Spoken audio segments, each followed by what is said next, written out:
Yeah. Imagine a ship going on the high sea without a destined port. Imagine a ship going on the high sea without a destined port. That is, we have the Atlantic Ocean close to us here. The ship gets on this and doesn't have a destined port. That means this ship will begin to drift. This water vessel will begin to drift, just be moving as it's being carried around by the ocean currents and waves of the sea. So it could drift and drift and drift and drift and drift to like Accra or like Tema in Ghana, and maybe that could take like a year because it's just drifting. It could drift again and drift again and drift again. Maybe after like 7 years, find yourself in like Rio de Janeiro in Brazil. You know, and again, this ship again could begin to get carried again by the water body. You know, and we drift and drift and drift and drift. Probably find itself in the edge of the Antarctica or the Drake Passage like that. And then maybe at that Drake Passage, because that Drake is usually very rough. Very treacherous. So it's water gets into it and it sinks. You know. So what is the conclusion of the life of such a ship? It can't be measured, even though it may have covered thousands of kilometers.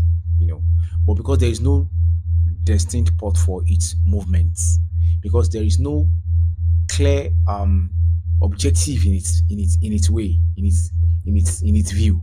Therefore, its energy expenditure, time expenditure, and risk exposure cannot be appreciated in any form. But the second ship now, also from Lagos, a clear-cut, defined destination. Okay, from Lagos we are sailing to New York, clear-cut, and this ship will sail to New York. And when it gets to New York, it can measure its achievement. Okay, I'm taking goods from Lagos, I'm taking them to New York. It can be measured. From there, it may choose to sail to Europe. May choose to sail to Europe. Yeah, and probably go to like Lisbon in Portugal.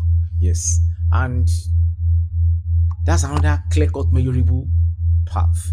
So while this ship, second ship that has clear-cut directions and destinations, is gathering mileages, the other one too, the aimless ship, is also gathering mileages, expending energy, expending everything as well.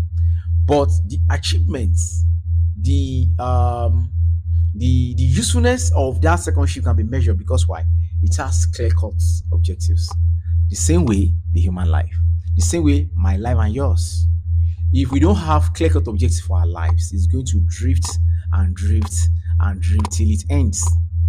This is just the truth. If you don't have a reason, you don't